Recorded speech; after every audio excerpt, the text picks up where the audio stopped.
ईद की खुशियां हर किसी के चेहरे पर मुस्कान ले आती हैं। हर गली, हर सड़क, हर घर में रौनक होती है।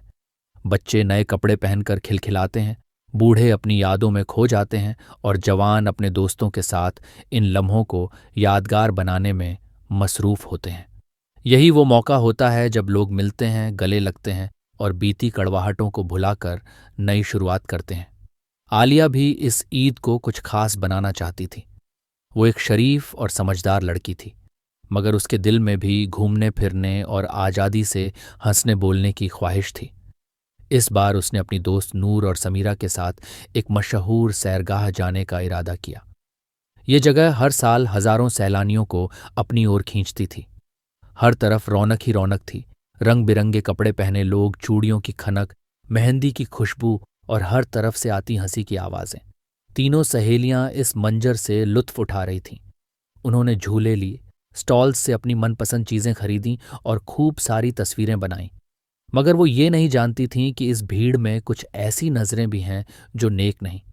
कुछ आवारा लड़के दूर से ही इनका पीछा कर रहे थे। पहले तो आलिया ने इस बात को नजरअंदाज किया, मगर जब उसने देखा कि वो लोग हर जगह उनके पीछे आ रहे हैं तो उसे अजीब सा महसूस हुआ। आलिया और उसकी सहेलियां अब थोड़ा घबरा गई थीं। वो समझ नहीं पा रही थीं कि क्या करें। तभी उनमें से एक ने कहा, चलो भीड़ से दूर किसी कोने में चलते हैं, वहां आराम से बैठेंगे। वो तीनों एक शांत जगह पर पहुंच गईं, मगर यह उनकी भूल थी। जैसे ही वो वहां पहुंची, वो आवारा लड़के भी वहां आ धमके। उनकी आंखों में अजीब सी चमक थी। उनके चेहरे पर एक घिनौनी मुस्कान थी। आलिया ने अपने दोस्तों का हाथ थामा और वहां से निकलने की कोशिश की, मगर उन लड़कों ने उनका रास्ता रोक लिया।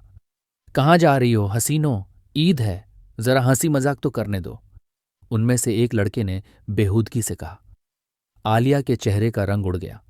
समीरा और नूर भी सहम गईं। उन्हें समझ नहीं आ रहा था कि क्या करें। आसपास कोई मदद करने वाला भी नजर नहीं आ रहा था। तभी अचानक एक भारी आवाज गूंजी, हटो रास्ते से।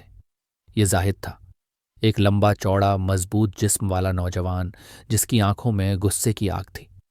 वह वहीं पास में खड़ा सब देख रहा था। जैसे ही उसे अंदाजा हुआ कि ये लड़कियां मुश्किल में हैं, वह आगे बढ़ाया। अगर जरा भी गैरत बाकी है तो अभी के अभी भाग जाओ, वरना अंजाम बुरा होगा। जाहिद की आवाज गूंज उठी।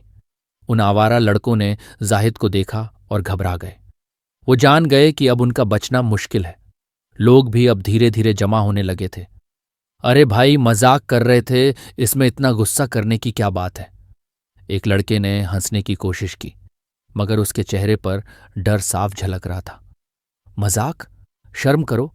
और अब अगर दोबारा किसी शरीफ लड़की की तरफ आंख उठाकर भी देखा तो तुम्हारी हड्डियां तोड़ दूंगा, जाहिद ने कहा। डर कर वो लड़के वहां से भाग खड़े हुए। आलिया, समीरा और नूर की जान में जान आई। उन्होंने जाहिद का शुक्रिया अदा किया। जाहिद ने सिर हिलाया और कहा, हमें अपनी बहनों की हिफाजत करनी चाहिए। यह हमारी जिम्मेदारी है। किसी भी लड़की को खुद को अकेला नहीं समझना चाहिए। आलिया की आंखों में कृतज्ञता के आंसू थे। उसे एहसास हुआ कि यह दुनिया सिर्फ बुरे लोगों से नहीं भरी, अच्छे लोग भी मौजूद हैं। उसे एक सबक मिला कि हमेशा होशियार रहना चाहिए और भीड़ में भी एहतियात बरतनी चाहिए। जाहिद के चेहरे पर सुकून था। उसने उन लड़कियों को सुरक्षित देखा और फिर अपने रास्ते चल दिया।